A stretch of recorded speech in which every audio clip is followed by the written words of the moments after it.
आमीन। बिस्मिल्लाहिर्रहमानिर्रहीम। और नाज़रीन कराम, अब हम अपने पहले सेगमेंट का आगाज़ करते हैं बाकायदा तौर पर, जिसका नाम है नूरे कलाम इलाही। हमारे साथ आज एक मरतबा फिर मौजूद हैं हमारी बहन सुमैरा इरफान। अस्सलामु अलैकुम सुमैरा। वालेकुम अस्सलाम। प्रोग्राम में आपको खुशामदीद कहते हैं। आज कौन सी आयत की तिलावत करेंगी? आज मैं सूरतुल बकरा की आयत नंबर 177 तिलावत करूंगी। बिस्मिल्लाह कीजिए।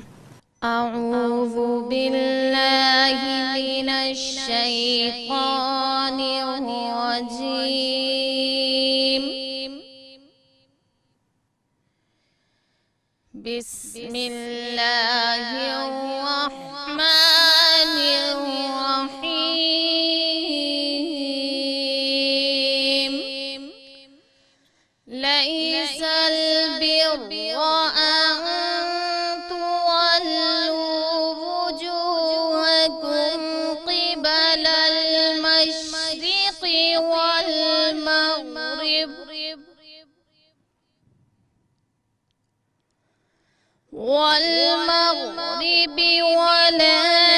वलकिन्नल बिर्रा मन आमन बिल्लाहि वल यौमिल आखिर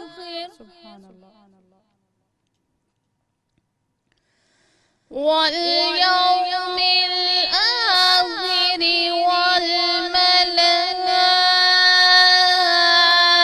मलाइकति वल किताबि वन नबिय्यीन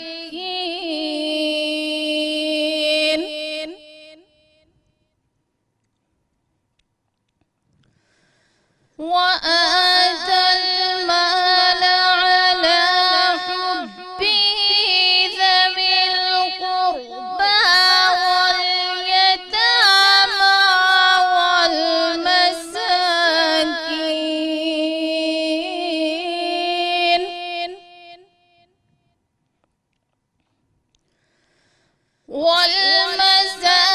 मसाकीन وابن السبيل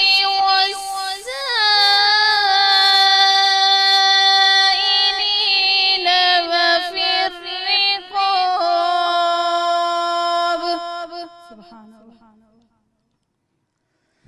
وأقام الصلاة وآتى الزكاة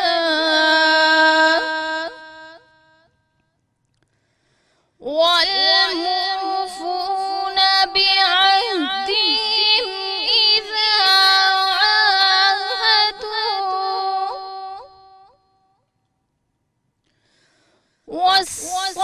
والصابرين في البأساء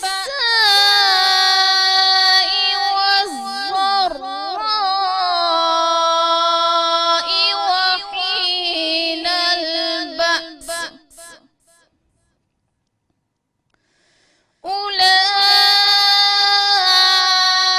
أولئك الذين صدقوا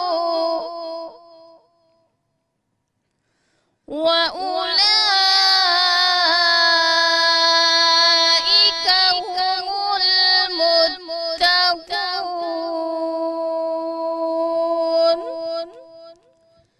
صدق الله العظيم. सुभान अल्लाह। नेकी ये नहीं कि मुंह मशरिक या मगरिब की तरफ कर लो। हाँ, असल नेकी ये है कि ईमान लाए अल्लाह और क़यामत और फरिश्तों और किताब और पैगंबरों पर तू, और अल्लाह की मोहब्बत में अपना अजीज़ माल दे दे रिश्तेदारों और यतीमों और मिस्कीनों और राहगीरों और साइलों को और गर्दनें छुड़ाने वालों को, और नमाज कायम रखे और ज़कात दे, और अपना कौल पूरा करने वाले जब अहद करें, और सब्र वाले मुसीबत और सख्ती में और जिहाद के वक्त। यही हैं जिन्होंने अपनी बात सच्ची कर दिखाई, और यही परहेजगार हैं। नाज़रीन कराम, ये आयात यहूद और नसारा के हक़ में नाजिल हुई, क्योंकि यहूद ने बैतुल मक़दस के मशरिक़ को और नसारा ने इसके मग़रिब को क़िबला बना रखा था, اور ہر فریق کا گمان تھا کہ صرف اس قبلے ہی کی طرف منہ کرنا کافی ہے۔ اس آیت میں ان کا رد فرما دیا گیا کہ بیت المقدس کا قبلہ ہونا اب منسوخ ہو گیا۔ مفسرین کا ایک قول یہ بھی ہے کہ یہ خطاب اہل کتاب اور مومنین سب کو عام ہے، اور معنی یہ ہے کہ صرف قبلہ رو ہونا اصل نیکی نہیں ہے جب تک عقائد درست نہ ہوں اور دل اخلاص کے ساتھ رب قبلہ کی طرف متوجہ نہ ہو۔ اس آیت میں نیکی کے 6 طریقے ارشاد فرما دیے گئے: ایمان لانا، مال دینا، نماز قائم کرنا، زکوٰۃ دینا، عہد پورا کرنا اور صبر کرنا۔ ایمان کے بعد اعمال کا اور اس سلسلے میں مال دینے کا بیان فرمایا۔ اس کے 6 مصارف کا بھی ذکر کر دیا گیا۔ گردنیں چھڑانے والوں سے غلاموں کا آزاد کرانا مراد ہے۔ ناظرین کرام، اس آیت سے یہ معلوم ہوتا ہے کہ صدقہ دینا بحالت تندرستی زیادہ اجر رکھتا ہے بنسبت اس کے کہ مرتے وقت صدقہ کیا جائے۔ وما علینا الا البلاغ المبین۔ سمیرہ، آپ کا بہت بہت شکریہ پروگرام میں تشریف آوری کا۔ اللہ کریم آپ کی توفیقات میں اضافہ فرمائے۔ جزاک اللہ خیرا کثیرا۔ جزاک اللہ۔ حکم شہ اب